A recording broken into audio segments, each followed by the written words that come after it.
Good morning students, मैं Harmanpreet Kaur Shri Ram college से आपकी फाइनल ईयर की मैथ्स की ऑनलाइन क्लास ले रही हूँ।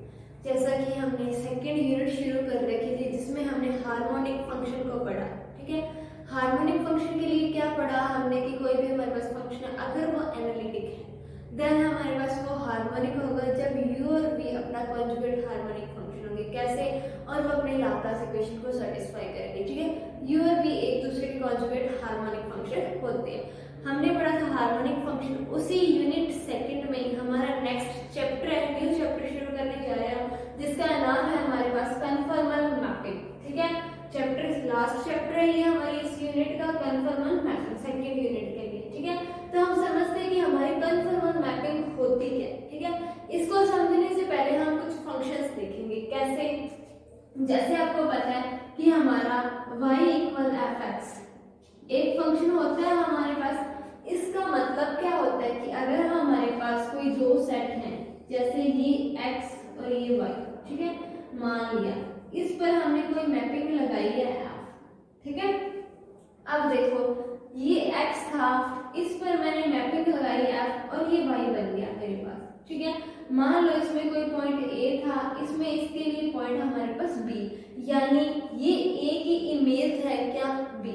ठीक है, और b की प्री इमेज अगर हम कहना चाहें तो वो हमारे पास क्या होगी? a होगी। मतलब मेरे कहने का ये मतलब है कि x सेट में अगर कोई पॉइंट है a, उस पर हमने मैपिंग लगाई है तो वो नेक्स्ट y सेट में अपना कोई ना कोई पॉइंट लेके जरूर बैठा है। कैसे? जैसे मैंने a पे लगाया f a इक्वल मुझे आंसर मिल गया क्या? b। तो मैंने बोला कि a जो है इसके लिए y सेट में एक कोई ना कोई पॉइंट है जिस पर फंक्शन की वैल्यू हमारे पास क्या है? अवेलेबल है। सेम हमारे पास y इक्वल एफ एक्स। ठीक है, ये कंडीशन सेम ही है हमारे पास कि x में कोई पॉइंट, उस पर f लगाया, y मिल गया हमारे पास। ठीक है, ये तो था नॉर्मल हमारा फंक्शन। ठीक है, हम बात करते हैं कॉम्प्लेक्स में। जब तो कॉम्प्लेक्स में हम बात अभी कर रहे हैं फंक्शन की जो हमारे पास होता है क्या? F Z. ठीक है, और इस एफ जेड को हम किससे डिनोट करते हैं? डब्ल्यू से।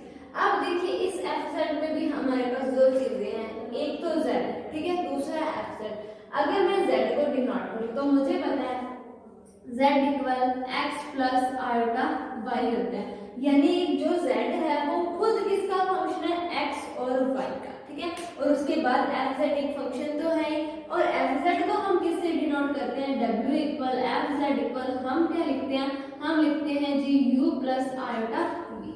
ठीक है, इससे हम लिखते हैं इसको, इससे हम इसको डिनोट करते हैं। ठीक है, अब देखिए अगर हम z को x प्लस आयोटा v लिखते हैं और w को हम u प्लस आयोटा v लिखते हैं, तो आपको पता है कि z जो है वो x पर डिपेंड है और जो w है वो z पे डिपेंड है, और w है कि हमारे पास u प्लस आयोटा v, यानी फंक्शन हमारे पास दो बन गए, एक तो x y वेरिएबल के लिए, दूसरा हमारे पास u v वेरिएबल के लिए, दो फंक्शंस बन गए। ठीक है, अब देखो अगर मेरे पास y इक्वल एफ एक्स है, मान लिया मेरे पास कोई इक्वेशन है। ठीक है, जैसे मान लो y इक्वल मेरे पास x प्लस 1 है, तो जैसे ही मैं x की वैल्यू रखती जाऊंगी मुझे y की वैल्यू मिलती जाएगी। और हमें पता है कि मैं अगर इसके लिए एक प्लेन हूँ, ठीक है, मैं इसको डिनोट करना चाहूँ एज ए कोऑर्डिनेट, तो अगर मैं x की वैल्यू 0 रखूँ तो y की वैल्यू मेरे पास क्या बन जाएगी? 1। तो आपको पता है x की वैल्यू 0 किस पर? y अक्ष पर, और y की वैल्यू 1, पॉइंट हमें यहाँ मिलेगा।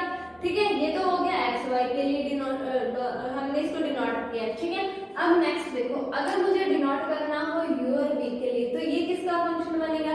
w का। तो देखो x भी xy का, z भी xy का फंक्शन है, w u और v का फंक्शन है, तो दोनों फंक्शन अगर अलग अलग हैं तो हमारे पास इस तरीके के जो प्लेन बनेंगे, जो कर्व हमें बनाने हैं, जो भी हमें शेप बनानी है, जो भी हम डिनोट करेंगे इस प्लेन में या कोऑर्डिनेट के रूप में, उसके लिए हमें प्लेन भी कितने चाहिए? दो।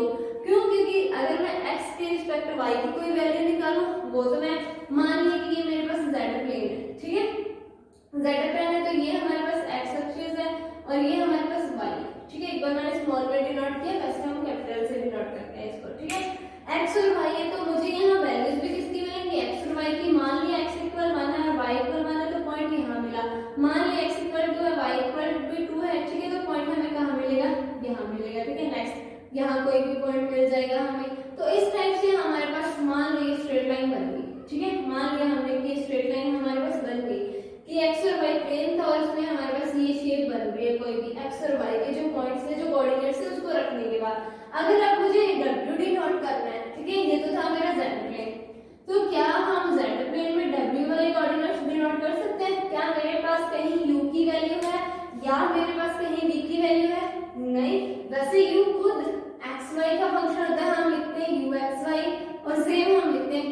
vxy, लेकिन क्या हम इसको इसमें डिनोट कर सकते हैं? नहीं, क्योंकि ना तो हमारे पास u की कोई वैल्यू है और ना ही हमारे पास v की कोई वैल्यू है। ठीक है, तो इस टाइप से अगर हम कन्फर्मल मैपिंग में अगर हम w इक्वल एफ जेड के लिए कोई प्लेन बनाना चाहें, कोई कोऑर्डिनेट हम शो करना चाहें किसी क्वाड्रेंट में, तो हम डायरेक्टली इसको एक प्लेन में शो नहीं कर सकते हैं। हमें कितने प्लेन चाहिए? दो प्लेन। क्यों? क्योंकि एक हमें z प्लेन चाहिए, दूसरा हमें क्या चाहिए? Same w plane. ठीक है, एक हमें z प्लेन चाहिए, दूसरा हमें क्या चाहिए? w प्लेन, जिसमें हमारे पास किसके कोऑर्डिनेट्स होंगे? u और v के। और एक आपको बात बताऊं कि अगर z प्लेन में कोई पॉइंट है हमारे पास, ठीक है, तो उस पॉइंट के लिए w प्लेन में भी वैसा ही पॉइंट हमारे पास एग्जिस्ट करेगा। ठीक है, जरूरी नहीं है कि यहाँ x इक्वल 1 मिल रहा है तो यहाँ u इक्वल भी 1 मिले, यहाँ हो सकता है u इक्वल आपको 2 मिल जाए, लेकिन इस x इक्वल 1 के क्रॉसपोंडिंग आपको इस w प्लेन में कोई ना कोई पॉइंट जरूर मिलेगा। ठीक है, और अगर आपको इस x इक्वल 1 के लिए इस w प्लेन में u इक्वल 2 एक सिंगल पॉइंट मिले, सेम आपको यहाँ पे y इक्वल 2 के लिए मान लिया v इक्वल 3 मिल गया, यानी x के लिए भी सिंगल पॉइंट मिला u में और y के लिए भी सिंगल पॉइंट मिला v में, तो हम क्या बोलेंगे कि ये जो हमारा z प्लेन और w प्लेन है, ये हमारा इस पर फंक्शन क्या है? हमारा 1 1 है कि एक पॉइंट के लिए नेक्स्ट भी हमें क्या मिल रहा है? सिर्फ एक ही पॉइंट मिल रहा है, तो ये हमारा 1 1 ट्रांसफॉर्मेशन हो जाएगा। ठीक है, ये था हमारा छोटा सा एक इंट्रो किसके बारे में? कन्फर्मल मैपिंग के बारे में। जैसे मैंने z और w के लिए आपको बताया किस टाइप से हमारे पास यहाँ x का पॉइंट है तो यहाँ u का पॉइंट मिलेगा, इसके लिए हम अभी एक एग्जांपल सॉल्व करेंगे जिससे आपको और भी समझ में आ जाएगा। ठीक है, मेरे बताने का क्या मकसद था? यही कि हमारे पास कोई भी फंक्शन है, अगर आप उसको एक प्लेन की फॉर्म में, कोऑर्डिनेट की फॉर्म में अगर आप उसके पॉइंट्स जो है वो डिनोट करते हैं, तो अगर आपको वही चीज कॉम्प्लेक्स में डिनोट करनी है तो आपको एक की जगह दो प्लेन की जरूरत होगी, एक z प्लेन दूसरा w प्लेन। ठीक है, और ये दोनों क्या होंगे? एक दूसरे के क्रॉसपोंडिंग प्लेन्स होंगे। ठीक है, अभी मैं एग्जांपल सॉल्व करते हैं, देन आपको और ज्यादा समझ में आएगा।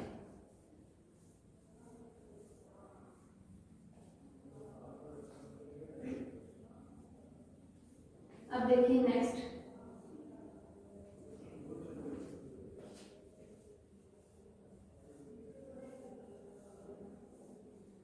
अब देखते हैं एग्जांपल। ठीक है, तो जैसे हम एग्जांपल लिखे थे, एग्जांपल में हमें दिया गया क्या? हमें ट्रांसफॉर्मेशन दे रखा है, कोई भी ट्रांसफॉर्मेशन दिया जी हमें w equal z plus 1 minus r। ठीक है, स्टेटमेंट सुन लीजिए क्या बोला है इसमें? Under the transformation w equal z plus 1 minus r का determine the corresponding region d dash of the w plane to the rectangular region d। ठीक है, ये कोई भी हमारे पास रेक्टेंगुलर रीजन बनाएगा प्लेन d में, उसके क्रॉसपोंडिंग हमें d डैश से सेम निकालना है कि क्या चीज बनेगी हमारे पास। ठीक है, और इसने बोला है कि z प्लेन बाउंडेड y, जो z प्लेन है वो बाउंडेड है किससे? x equal 0, y equal 0, x equal 1 and y equal 2। ठीक है, और बोले कि सेम w प्लेन में आप इसके क्रॉसपोंडिंग पॉइंट्स निकालिए, और हमारे पास जो d प्लेन है यानी z के लिए जो प्लेन है डोमेन जो है वो हमारे पास d, और w के लिए हमारे पास क्या है? d dash. जो z प्लेन में हमारे पास शेप बन रही है वो रेक्टेंगल बन रहा है, आपको उसके लिए चेक करना है कि w में आपके पास क्या बन रहा है। ठीक है, तो आइए चेक करते हैं। तो सबसे पहले हमें पता है z इक्वल क्या होता है हमारे पास? x plus iota y। ठीक है, सॉल्यूशन में लगे हम इसका z equal x plus iota y, हम w में रखेंगे इसको, तो w equal x plus iota y plus 1 minus iota. ठीक है, अब देखिए यहाँ से हम रियल पार्ट अलग कर लेते हैं, आर्टा वाला पार्ट हम अलग कर लेते हैं। तो जैसे हम इसको अलग करेंगे तो यहाँ हमारे पास बन जाएगा x प्लस 1 प्लस आर्टा हम कॉमन ले लेते हैं y माइनस 1। ठीक है, देखिए w की हमारे पास जो एक इक्वेशन है वो किस फॉर्म में बन गई? u प्लस आर्टा v के फॉर्म में। तो हम इसको कंपेयर करें तो यहाँ से हमारे पास u(xy) यानी u की वैल्यू हमारे पास क्या आ जाएगी? x प्लस 1 एंड v(xy) की वैल्यू हमारे पास क्या आ जाएगी? यहाँ से y माइनस 1। ठीक है, ये वैल्यू आ गई। अब हमें इसमें एक रीजन दिया है, d रीजन में पॉइंट है हमारे पास z प्लेन के लिए क्या? x equal 0, y equal 0, x equal 1 and y equal 1। यहाँ से हम u और v के पॉइंट्स निकालेंगे, कैसे? जैसे x इक्वल 0 है हमारे पास। ठीक है, x इक्वल 0 पर u हमारे पास देखिए क्या बनेगा? u की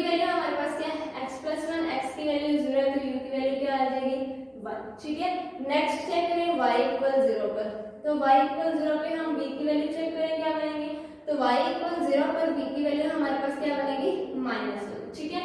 नेक्स्ट हमें चेक करना है x इक्वल 1 पर, जैसे ही हमने x इक्वल 1 चेक किया y की u की वैल्यू हमारे पास क्या बन गई है, u की वैल्यू बन गई है हमारे पास क्या 2, ठीक है। नेक्स्ट जैसे ही मैंने y इक्वल क्या चेक किया 2, तो v की वैल्यू क्या बन गई मेरे पास 2 - 1 1, तो y इक्वल 2 पर b की वैल्यू मेरे पास क्या बन गई है, b की वैल्यू बन गई थी मेरे पास 1, ठीक है। अब देखो अब हमें दो प्लेन बनाने हैं, कौन कौन से, एक z प्लेन एक हमारा w प्लेन, ठीक है।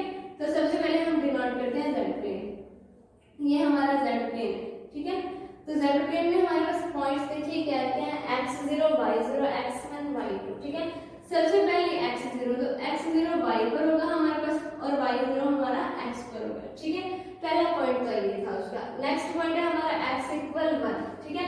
x इक्वल 1 मतलब कहीं ना कहीं यहाँ कोई पॉइंट मिलेगा हमें, ठीक है जी। अब उसके बाद इसने बोला कि y इक्वल 2, अगर x इक्वल 1 है और y इक्वल कोई 2 पॉइंट मिल रहा है तो आपको तो कहाँ मिलेगा y इक्वल 2। अब देखिए x इक्वल 1 तो यहाँ बन गया और y equal 2, y0 y1 y2 मान लिया, ये x इक्वल 1 और ये क्या मिला हमें y इक्वल 2, ये पॉइंट्स मिल गए हमें। और उसने बोला कि x और y 0 0, तो 0 0 हमारा क्या हो जाएगा ओरिजिन पॉइंट, और इसने बोला कि ये हमारे पास क्या बन रहा है, रेक्टेंगल बन रहा है हमारे पास, ठीक है। तो x इक्वल 1, तो ये वाली जो लाइन है वो x इक्वल 1 की होगी, ठीक है। मतलब यहाँ कहीं भी मैं इस पॉइंट पे कहीं भी चले जाऊँ तो ये यहाँ मेरे पास क्या मिलेगा, सिर्फ x इक्वल 1 ही मिलेगा, और इस लाइन में हम कहीं भी जाए तो हमें क्या मिलेगी, y की वैल्यू 2 ही मिलेगी, यानी ये पॉइंट हमारे पास क्या हो गया, ये पॉइंट हो गया हमारे पास 1, 2, ठीक है। और ये वाला जो रीजन है ये हमारे पास क्या आ गया, वो बाउंडेड रेक्टेंगल आ गया जो इन्होंने हमें बताया कि z प्लेन में हमारे पास ये रेक्टेंगल बन रहा है, ठीक है। बन गया जी, जो उन्होंने बोला था वो बात हमारे पास आ गई। अब हमें अपनी बात करनी है किसकी, w प्लेन की, क्योंकि हमें शो करना है कि इस z प्लेन के लिए जो x और y के कोऑर्डिनेट्स हैं उसके लिए सेम हमारे पास w प्लेन में भी कोऑर्डिनेट्स हैं, ठीक है। ये हमारे पास x है और ये हमारे पास क्या है, y एक्सिस है, ठीक है। अब देखिए ये हमारे पास u है और ये हमारे पास क्या है, v है। अब चेक करते हैं x इक्वल 0 के लिए u इक्वल 1, u इक्वल 1 मतलब पॉइंट यहाँ मिला, ठीक है। नेक्स्ट y इक्वल 0 के लिए v इक्वल -1, v की वैल्यू ऊपर प्लस है तो नीचे -1 होगी, मान लिया कहीं ना कहीं -1 हमें यहाँ मिल गया, ठीक है। अब देखो x इक्वल 0 पे u इक्वल 1 मिल गया, y इक्वल 0 पे v equal -1। Next x equal 1 पे u इक्वल 2 मिल रहा है हमें, u इक्वल 2 मतलब कोई ना कोई पॉइंट हमारे पास यहाँ होगा u इक्वल 2। नेक्स्ट चेक करते हैं y इक्वल 2 के लिए v इक्वल 1, अगर v इक्वल 1 कोई पॉइंट मिल रहा है तो v इक्वल 1 ऊपर हमारे पास कोई पॉइंट मिलेगा, ठीक है। अब देखो अगर यहाँ v इक्वल 1 है तो इस पॉइंट पर भी v इक्वल क्या होगा हमारे पास 1, यहाँ v इक्वल -1 है तो यहाँ भी v इक्वल क्या होगा -1। अगर हम इसको मिलाएं सभी पॉइंट्स को तो देखो क्या बन रहा है हमारे पास, तो ये भी हमारे पास क्या बन रहा है, एक रेक्टेंगल ही बन रहा है। तो z में जो पॉइंट x y के थे उसके क्रॉसपोंडिंग हमारे पास w प्लेन में u और v के पॉइंट्स मिले, ठीक है। और ये प्लेन क्या हो गया हमारा बन गया, ठीक है। तो अब देखिए ये प्लेन बन गया, तो यही चीज इसमें प्रूव कर दी थी कि हमारे पास z प्लेन के क्रॉसपोंडिंग w जो प्लेन है उसका ट्रांसफॉर्मेशन हमारे पास है, ठीक है। तो प्रूव हो गया हमारे पास क्या कि इसके लिए z के लिए w प्लेन में सेम पॉइंट्स क्या होते हैं, अवेलेबल होते हैं, मतलब x के लिए u की वैल्यू मिलती है, y के लिए v की वैल्यू मिलती है, ठीक है। तो ये z प्लेन था, ये w प्लेन था, डिनोट कर दिया हमने, बना के दिखा दिया कि ये अगर d आपके पास d डोमेन है, ठीक है, और ये हमारे पास क्या है d डैश, ठीक है। तो क्रॉसपोंडिंग एलिमेंट्स जब हमने चेक किए हमने निकाला तो हमारे पास क्या आ गई, ये वैल्यूज आ गई, ठीक है। तो आप देखना चाहे तो ये v इक्वल 1 है, इक्वेशन शो कर सकते हैं यहाँ पे, ये u इक्वल 2 है, ये u इक्वल 1 है और ये अपॉन वाली v इक्वल -1 है, ठीक है। ये इक्वेशंस इसकी हैं, इसके लिए लिखना चाहे तो x इक्वल 1 है और ये y इक्वल 2 है, ठीक है। तो हमारे पास सेम प्लेन मिल गया, सेम हमारे पास ये शेप मिलेगी, ठीक है। अब नेक्स्ट चेक करते हैं,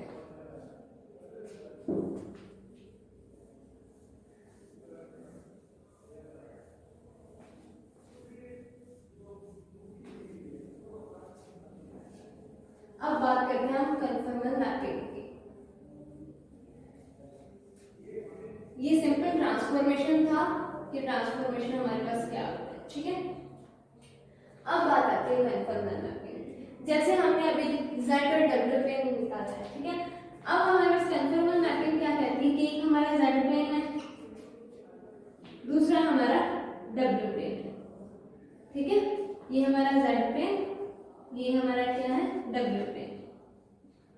ठीक है, इन दोनों प्लेन्स के लिए मान लिया इस पर हमारे पास, आप देखिए इसके मैग्नीट्यूड का और इसकी डायरेक्शन का ना तो इस पर कोई इफेक्ट पड़ेगा ना इस पर, दोनों क्या होती हैं हमारे पास एक तरीके से न्यूट्रल होती हैं, या आप बोल सकते हैं कि कांस्टेंट होती हैं। ठीक है, मान लो ये मेरे पास इसमें कुछ डिफरेंशियल आर्क मिल रहे हैं मुझे। ठीक है, आर्क मतलब चाप। ठीक है, मान लिया मेरे पास कोई इस टाइप का यहाँ चाप मिल रहा है और इसके बीच का एंगल मेरे पास थीटा 1 है। ठीक है, और मान लिया इसमें जो चाप मिला मुझे वो इस टाइप से मिल गया। ठीक है, कोई भी चाप मिला था और इसका एंगल हमारे पास थीटा 2 है, तो इनकी जो मैपिंग होगी, जो कन्फर्मल मैपिंग होगी वो इसके डायरेक्शन। ठीक है, यानी जो इसकी डायरेक्शन है कि आर्क की डायरेक्शन यहाँ से इधर वाली साइड है और यहाँ डायरेक्शन इस टाइप से है, तो इसकी जो डायरेक्शन होगी उससे इसकी कन्फर्मल मैपिंग जो है वो इफेक्ट की होगी। और इसका थीटा, ये डी डोमेन है, ये डी डैश है। ठीक है, इसके आर्क और इसके डिफरेंट एंगल्स जो है उस पर डिपेंड नहीं करेगी इसकी कन्फर्मल मैपिंग जो होगी। ठीक है, मैपिंग वही जो हम फंक्शन मैपिंग लगाते हैं वही इसमें मैपिंग है, सिंपल वाली। बस इसमें बात ये कन्फर्मल वो कब कहलाएगी, जब z प्लेन के डी डोमेन में इसका डायरेक्शन और एंगल्स जो है वो corresponding plane w domain D dash में उसके आर्क की जो लेंथ है, जो डायरेक्शन है और उसके एंगल्स पर कोई भी इफेक्ट ना डाले। ठीक है, तो उसका अगर कोई भी इफेक्ट नहीं पड़ा तो ये मैपिंग हमारी क्या होगी, कन्फर्मल मैपिंग होगी। ठीक है, आई होप आपको ये चीज समझ में आ गई होगी। नेक्स्ट इसकी हम एक कंडीशन करते हैं, थ्योरम करेंगे, नेसेसिटी कंडीशन, जिससे आपको और भी ये जो है कंफर्म हो जाएगा। ठीक है, कन्फर्मल मैपिंग हमारी क्या होती है।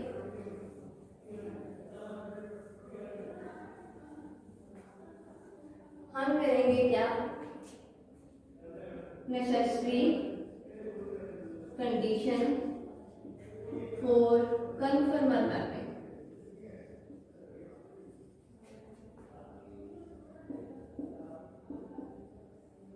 अब देखो नेसेसरी कंडीशन चेक करके तो हम एक बार इसका स्टेटमेंट देख लेते हैं। स्टेटमेंट क्या बोलता है थ्योरम में हमें कि if W equal fz is a conformal mapping of a domain D in the z plane। वही सेम चीज मैंने आपको बताया कि z प्लेन होता है, डोमेन उसका D होता है, fz हमारा जो z इसमें क्या होता है, पॉइंट होते हैं। ठीक है, इसने बोला है ये प्लेन नेक्स्ट D डैश पर W प्लेन आएगा, D डैश हमारा डोमेन आ जाएगा।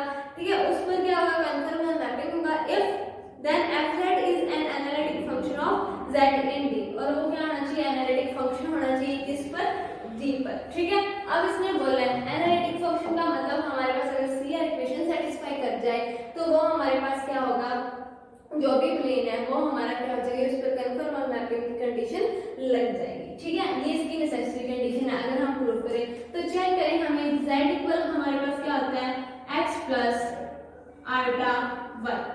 ठीक है, नेक्स्ट अगर हम w चेक करें तो w इक्वल हमारे पास क्या होता है, u प्लस आल्टा v, और हमें पता है कि यहाँ uxy प्लस आल्टा vxy, यानी v और u भी किसके फंक्शन होते हैं, x और y के ही फंक्शंस होते हैं। ठीक है, यानी u इक्वल हम ये लिख सकते हैं कि uxy है, और v के लिए हम ये लिख सकते हैं कि v हमारा क्या है, vxy है। ठीक है, अब देखिए इसके बाद ये तो थी सिंपल बात होगी जो हम आज तक पढ़ गए हैं। ठीक है, अब इसको आगे हमें चेक करना है। तो मैंने कन्फर्मल मैपिंग में एक चीज पढ़ाई थी अभी आपको कि एक तो यहाँ पे आर्क होते हैं यानी चाप होते हैं। ठीक है, दूसरा इसमें एंगल्स होते हैं। ठीक है, अब देखो जो आर्क होते हैं उनकी कोई ना कोई लेंथ भी होगी। ठीक है, अगर लेंथ होती है तो हम आर्क की लेंथ को डिफरेंशिएशन में शो करते हैं हमेशा। जैसे z प्लेन में मैं लेंथ शो करना चाहूँ तो मेरे पास अगर मैं उसकी लेंथ s लेती तो ds से डिनोट करूंगी। ठीक है, और अगर मैं उसमें w प्लेन में लेना चाहूँ तो अगर मैं कोई और सिंबल जैसे s की जगह मैंने कुछ और ले लिया, सिग्मा ले लिया, साइन ले लिया, जाई ले लिया, कुछ भी ले लिया,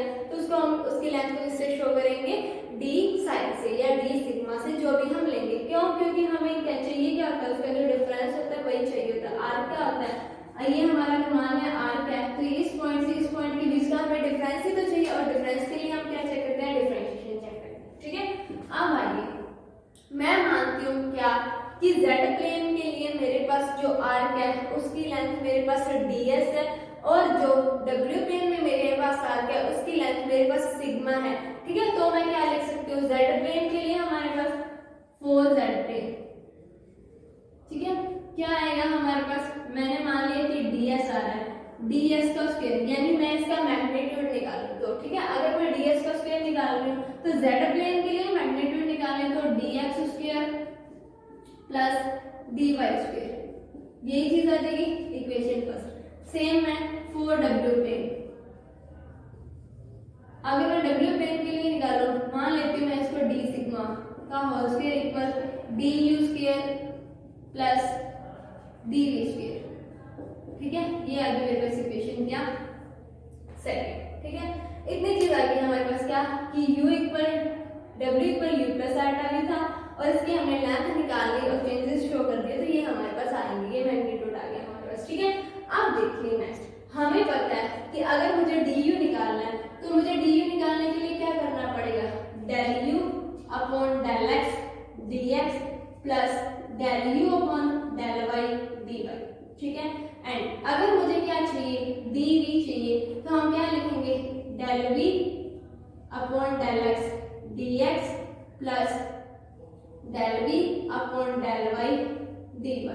ठीक है, ये चीज आ गई मेरे पास। अब देखो मेरे पास du और dv, ठीक है, दोनों यहाँ पे हैं इस इक्वेशन में, du और dv दोनों के लिए मैं यहाँ वैल्यू पुट कर दूं तो मेरे पास वैल्यू आ क्या जाएगी, इसका होल स्क्वायर प्लस इसका होल स्क्वायर, यानी d साइन का स्क्वायर d सिग्मा का स्क्वायर इक्वल क्या आ जाएगा हमारे पास, del u upon del x dx plus del u upon del y dy का होल स्क्वायर। ठीक है, plus del v upon del x dx plus del v upon del y dy का whole square. ठीक है, ये चीज आ गई हमारे पास। अब देखिए नेक्स्ट, अब आगे हम इसको सॉल्व करें तो आगे सॉल्व करने के लिए चेक करें कि जहां पे dx है क्या हम वहां से dx कॉमन ले सकते हैं। अब देखिए आपको पता है a प्लस b का स्क्वायर, तो a square plus b square plus 2ab। ठीक है, खुलेगा ये से, सेम इसमें से खुलेगा, तो जब होना इनका स्क्वायर है तो यहाँ से भी हम dx स्क्वायर और यहाँ से हम dx स्क्वायर कॉमन ले सकते हैं, तो पीछे बनेगा क्या हमारे पास, तो हमारे पास बनेगा G del u upon del x का whole square plus del v upon del x का होल स्क्वायर। ठीक है, कॉमन क्या ले लिया हमने, यहाँ से कॉमन लिया जी dx का होल स्क्वायर। ठीक है, नेक्स्ट, अब नेक्स्ट मुझे सेम dy का होल स्क्वायर कॉमन लेना है, तो del u upon del y का whole square plus del v upon del y का होल स्क्वायर, कॉमन क्या आ गया मेरे पास, dy का होल स्क्वायर। ठीक है, ये चीज कॉमन आ गई। अब जब 2 के लिए बनेगा तो यहाँ से भी dx dy निकलेगा, यहाँ से भी dx dy निकलेगा। ठीक है, तो मेरे पास आ क्या जाएगा, प्लस 2, यहाँ से चेक करें। ठीक है, तो del u upon del x और del u upon del y। ठीक है, सेम मल्टीप्लाई में यहाँ से आएगा हमारे पास क्या आ जाएगा, del v upon del x और del v upon del y। ये सॉरी बीच में प्लस आएगा, 2 हम बाहर कॉमन ले लेंगे। ठीक है, ये चीज आ जाएगी हमारे पास। अब चेक कीजिए नेक्स्ट, यहाँ पे हमारे पास dx स्क्वायर dy स्क्वायर, अगर मैं इस इक्वेशन को, इक्वेशन थर्ड आई मेरे पास किया क्या, सिर्फ मैंने इसका होल स्क्वायर खोल के इसको कॉमन लिया, मैंने डायरेक्ट लिया कि इन दोनों से मेरे पास dx स्क्वायर कॉमन आएगा, तो मैंने कॉमन लेके जो पीछे टर्म बची उसको लिख दिया। सेम यहाँ से dy स्क्वायर कॉमन आएगा, तो कॉमन लेके बाकी जो पीछे टर्म बची वो लिख दिया। सेम यहाँ से मेरे पास ये बनना ही है 2 del u upon del x del u upon del y, तो 2 del u upon del x del u upon del y, जो dx dy है वो बाहर आ गया हमारे पास। क्यों, क्योंकि सेम मैंने इस कंडीशन में किया कि 2 del v upon del x del v upon del y। ठीक है, कॉमन क्या आ गया दोनों में से 2 और dx और dy। ठीक है, अगर मैं कंपैरिजन करूं इक्वेशन फर्स्ट एंड थर्ड का, क्योंकि हमें पता है इसका मैग्नीट्यूड, इसकी जो डायरेक्शन है और इसके जो एंगल्स हैं उनका हमारी इक्वेशंस पर कोई भी इफेक्ट नहीं पड़ता है, हमारी मैपिंग पर कोई भी इफेक्ट नहीं पड़ता है। ठीक है, अगर मैं इसको कंपेयर करना चाहूँ तो इक्वेशन फर्स्ट और इसको मैं कंपेयर करूँ तो देखिए मेरे पास क्या आ जाएगा, जैसे ही मैंने कंपेयर किया तो dx वहाँ हमारे पास क्या है, del v upon del x का whole square plus del v upon del x का होल स्क्वायर। यानी इसको मैं कंपेयर करके लिखूं तो by equation first and third हम ये चीज लिख सकते हैं क्या, del v upon del x का होल स्क्वायर, ठीक है, plus del v upon del x का होल स्क्वायर। इसका कोएफिशिएंट यहाँ क्या है हमारे पास 1, ठीक है, dx स्क्वायर का, दोनों को कंपेयर किया। नेक्स्ट सेम मैं dy के लिए कंपेयर करूं तो मेरे पास क्या आ जाएगा यहाँ पे, del u upon del y का whole square plus del v upon del y का होल स्क्वायर, ठीक है, अपॉन में 1, क्योंकि dy स्क्वायर का कोएफिशिएंट यहाँ पे क्या है 1 है, ठीक है। सेम अगर मैं इससे और चीज कंपेयर करूं तो यहाँ हमारे पास यहाँ हमारे पास dx dy नहीं है लेकिन यहाँ है, तो उसको कंपेयर करेंगे तो हमारे पास चेक कीजिए इक्वल में चलेगा क्या, del u upon del x del u upon del y plus del v upon del x और del v upon del y। इसका कोएफिशिएंट नहीं है, ठीक है, तो क्या हो जाएगा 0, यानी इसके अपॉन में कंपैरिजन करने पे क्या आ जाएगा 0, ठीक है। और इक्वल में हम कोई ना कोई कांस्टेंट h स्क्वायर लेट कर लेंगे, ठीक है। क्यों स्क्वायर में क्यों लेट किया, क्योंकि सारी चीज स्क्वायर में चल रही है, इसलिए जो हमने कोएफिशिएंट लेट किया वो भी किसमें लेट कर लिया, स्क्वायर में लेट कर लिया, ठीक है। एक बार मैं यहाँ तक रिपीट कर देती हूं, देन मैं उसको सॉल्व करती हूं, ठीक है। मेरे पास क्या था, नेसेसरी कंडीशन चाहिए, इसने बोला कंफर्म मैपिंग उसी कंडीशन में होगी जब ये CR इक्वेशन सेटिस्फाई करेगी, यानी फंक्शन एनालिटिक होगा। तो z की वैल्यू, w की वैल्यू, ठीक है, u और v आपको पता है। मैंने क्या लिया, z प्लेन के लिए इसमें ds यानी इसका आर्क की लेंथ ले ली, सेम मैंने w प्लेन के लिए ले ली, ठीक है। जैसे मैंने इसका मैग्नीट्यूड निकालना चाहिए तो dx का स्क्वायर प्लस dy का होल स्क्वायर, ठीक है, सेम इसके लिए निकाल लिया हमने। नेक्स्ट हमने क्या किया, हमने du अगर मुझे निकालना है तो ये फॉर्मूला आता है मेरे पास, सेम मुझे dv निकालना है तो ये फॉर्मूला आता है। तो मैंने इक्वेशन सेकंड में du और dv की वैल्यू रख दी और कंपैरिजन करके मैंने वैल्यू निकाली, ठीक है। जैसे ही मैंने वैल्यू निकाली और मैंने इक्वेशन फर्स्ट और थर्ड को कंपेयर किया तो मेरे पास ये चीज बन गई, ठीक है, कोएफिशिएंट्स कंपेयर हो गए इसके। अब नेक्स्ट हम इसको सॉल्व करते हैं। तो नेक्स्ट सॉल्व करने के लिए मैं इसको एक बार रिमूव कर रही हूं, तो यहां से कीजिए कि आपके पास इसका अगर हम फर्स्ट पार्ट का इससे कंपैरिजन करें तो हमारे पास क्या चीज बन जाएगी, हमारे पास बनेगा del u upon del x का whole square plus del v upon del x का होल स्क्वायर इक्वल हमारे पास क्या बन जाएगा, चेक कर लीजिए, इक्वल हमारे पास बन जाएगा क्या, h स्क्वायर। सेम हमारे पास क्या बन जाएगा यहाँ से, del u upon del y का होल स्क्वायर और प्लस में del v upon del y का होल स्क्वायर, ठीक है, ये चीज बन गई हमारे पास, ये इक्वल आ गया हमारे पास h स्क्वायर, ठीक है। और नेक्स्ट चेक करें तो ये वैल्यू हमारे पास इक्वल क्या आ जाएगी 0, क्या, del u upon del x del u upon del y plus del v upon del x और del v upon del y equal क्या आ गया 0, इतनी चीज आ गई हमारे पास। अब देखिए हमें कोई ना कोई वैल्यू लेट करनी है, कैसे, अगर मैं del u upon del x को मैं कोस में लेट कर लूं कुछ और del v upon del x को मैं साइन में कुछ लेट कर लूं तो हमारे पास ये इक्वल h स्क्वायर निकलना चाहिए, कैसे, जैसे मैंने लेट किया, इफ लेट के करने और इफ ये कंडीशन होती है क्या, del u upon del x हमारे पास क्या आ जाए h cos alpha and del v upon del x हमारे पास क्या आ जाए h sin अल्फा, ठीक है, ये चीज आ जाए हमारे पास। अब देखिए अगर ये चीज आ गई मेरे पास del u upon del x h cos alpha h square cos square alpha h square sin square alpha, h square common आके cos square alpha plus sin square equal alpha equal 1, तो h स्क्वायर से h स्क्वायर cancel out, मतलब equation हमारी satisfied, ठीक है। ये तो आया मेरे पास x के लिए। सेम मैं लेट करूं क्या, मैं नीचे वाला भी रिमूव कर रही हूं एक बार,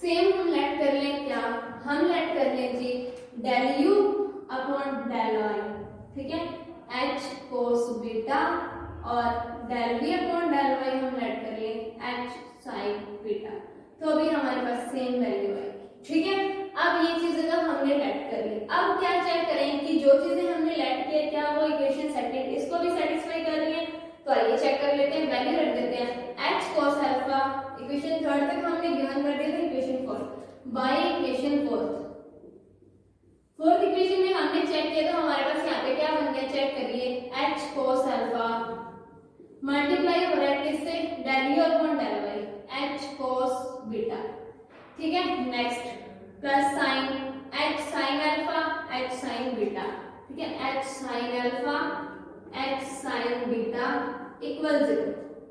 दोनों में से h स्क्वायर आ गया कॉमन, पीछे बचा जी हमारे पास क्या, cos alpha cos beta plus sin alpha sin beta equal 0, ठीक है। अब देखिए h स्क्वायर तो 0 नहीं हो सकता क्योंकि कोई ना कोई कांस्टेंट हमने लेट किया, तो कांस्टेंट की तो वैल्यू होती है, तो ये चीज इक्वल 0 होगी, cos alpha cos beta plus sin alpha sin beta. तो ये हमारे पास एक फॉर्मूला बन रहा है किसका, ये फॉर्मूला बन रहा है जी cos अल्फा माइनस बीटा का, इक्वल क्या है हमारे पास 0। अब आप चेक कीजिए कि ऐसा एंगल जिस पर cos की वैल्यू 0 हो तो वो एंगल हमारे पास क्या होता है, π/2। cos 90 पे हमारे पास वैल्यू क्या होती है, थीटा की 0, यानी अल्फा माइनस बीटा इक्वल हमारे पास क्या आ जाएगा, π/2, ठीक है। प्लस माइनस आ सकता है, ठीक है। अब देखिए alpha minus beta equal plus minus π/2 आ गया, तो अगर मैं यहाँ से अल्फा की वैल्यू निकालना चाहूँ तो क्या आ जाएगा मेरे पास, बीटा प्लस माइनस π/2, ठीक है। ये हमारे पास क्या आई, अल्फा की वैल्यू आ गई, ठीक है। अगर ये वैल्यू अल्फा की आ रही है तो हम यहाँ से चेक करेंगे del u upon del x, del v upon del x, del u upon del y and del v upon del y, ठीक है। जैसे ही हम चेक करेंगे तो इसको हम रिमूव कर देते हैं एक बार यहाँ से।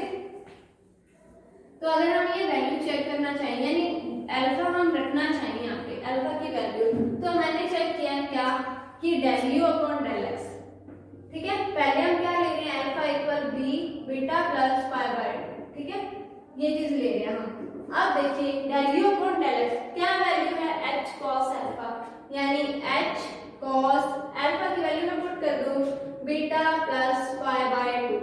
अब हमें पता है जी π/2 पे वैल्यू तो चेंज होती है, यानी h cos की जगह आएगा तो क्या, sin, ठीक है। sin आ गया जी, कोई दिक्कत वाली बात नहीं है, लेकिन क्वाड्रेट चेक करना पड़ेगा, π/2 प्लस थीटा 90 प्लस थीटा यानी सेकंड क्वाड्रेट, और सेकंड क्वाड्रेंट में हमारा cos क्या होता है, माइनस का, तो हमारी वैल्यू आएगी क्या, माइनस h sin बीटा किसकी, del u upon del x की, ठीक है। आगे ये आ गया हमारे पास। नेक्स्ट चेक करेंगे हम क्या, del v upon del x, क्योंकि इसमें भी हमारे पास अल्फा है, तो h sin अल्फा की जगह हमें क्या पुट करना है, हमें पुट करना है बीटा प्लस π/2, तो sin वैल्यू तो चेंज होएगी h cos, क्योंकि π/2 पे वैल्यू चेंज होती है, वही बात π/2 प्लस, यानी सेकंड क्वाड्रेंट में क्या, सेकंड क्वाड्रेंट में चलती वैल्यू sin की क्या होती है, पॉजिटिव, तो h cos बीटा, ये चीज आ गई हमारे पास। अब देखिए del u upon del x हमारे पास माइनस h sin बीटा है, del v upon del x हमारे पास h cos बीटा है, ठीक है। Del u upon del y check करें तो हमारे पास h cos बीटा है, and del v upon del y check करें तो हमारे पास h sin बीटा है, ठीक है। मैं सारी वैल्यूज यहाँ लिख देती हूँ। देन हमें क्या करना है, यहाँ से चेक करें तो हमारे पास ये इक्वेशन सेटिस्फाई नहीं हो रही है, ठीक है। लेकिन हम क्या करेंगे, हम करेंगे, पहले मैं वैल्यूज लिख रही हूँ, यहाँ लिख देती हूँ मैं, del u upon del y मेरे पास h cos बीटा है, and del v upon del y हमारे पास है जी h sin बीटा, ठीक है। ये वैल्यू आ गई मेरे पास। अगर मैं रिप्लेस कर दूं किसको, v को माइनस v से, ठीक है। जैसे ही मैं v को माइनस v से रिप्लेस करूंगी तो मेरे पास वैल्यू चेंज हो जाएगी, क्या, यहाँ पे मेरे पास माइनस h cos बीटा आ जाएगा, ठीक है। यहाँ मेरे पास क्या आ जाएगा, माइनस h sin बीटा, ठीक है। जैसे ही मैंने चेंज की यहाँ पे वैल्यू, तो चेक करें del u upon del x जो है वो किसके इक्वल आ जाएगा, del v upon del y के। आगे से ये इक्वेशन, ठीक है, हम लिख देते हैं replace v bye minus v, ठीक है। जैसे ही रिप्लेस करेंगे हम, तो यहाँ चेक करें तो सेम वैल्यू रहेगी, जैसे ही इसको देखेंगे तो इसकी वैल्यू क्या चेंज हो जाएगी, क्योंकि यहाँ माइनस आया है, अगर माइनस v तो उसको उधर भी तो मल्टीप्लाई कर सकते हैं, तो माइनस h sin बीटा आ जाएगा कि नहीं। तो हमें पता है हमारे पास क्या आ जाएगा, del u upon del x equal आ जाएगा क्या, del v upon del y की। एक सी इक्वेशन सेटिस्फाई होगी। नेक्स्ट चेक करें तो v यहाँ भी तो माइनस v से रिप्लेस होगा, जैसे ही यहाँ माइनस v से रिप्लेस होगा तो del v upon del x की वैल्यू क्या आ जाएगी हमारे पास, माइनस h cos cos बीटा। तो हम चेक करेंगे कि क्या del u upon del y जो है वो इक्वल आएगा किसके, minus del v upon del x के। क्या आ जाएगा हमारे पास, del u upon del y equal आएगा minus del v upon del x के। अगर ये चीज आ जाती है तो दोनों की दोनों CR इक्वेशन सेटिस्फाई होगी और हमारे पास जो फंक्शन है, जो हमें गिवन फंक्शन है, वो उस पे मैपिंग जो है वो कैसी हो जाएगी, हमारे पास कन्फर्मल मैपिंग हो जाएगी। जो कि इसने बोला था कि हमारी मैपिंग कन्फर्मल होने के लिए हमारे पास ये कंडीशन नेसेसरी है कि फंक्शन हमारा जो है z है वो हमारे पास क्या आना चाहिए, एनालिटिक होना चाहिए। तो अगर फंक्शन CR इक्वेशन सेटिस्फाई कर देता तो वो एनालिटिक होता है हमारे पास, ठीक है। तो हमने पूरा सॉल्व किया और हमने ये लास्ट में प्रूव कर दिया कि हमारा फंक्शन क्या है, एनालिटिक है। ये तो हमने लिया alpha equal beta plus pi by 2। एक वैल्यू हमारे पास और बची है alpha equal beta minus pi by 2, ठीक है। तो ये आपका होमवर्क है कि आप alpha equal beta minus pi by 2 लेके चेक करेंगे कि क्या आपकी CR इक्वेशन सेटिस्फाई हो रही है। तो आज हमने कन्फर्मल मैपिंग की स्टार्टिंग की थी और उसका थोड़ा सा क्वेश्चन हमने स्टार्टिंग में जो इन्फॉर्मेशन होती है, जो डायरेक्ट इंट्रोडक्शन स्टार्टिंग का जो होता है, मेन जो पॉइंट्स थी क्या पढ़ेंगे हम, ठीक है, उसके बारे में थोड़ा सा डिस्कस किया है। बाकी हम नेक्स्ट लेक्चर में करेंगे। आज के लिए इतना ही, थैंक यू।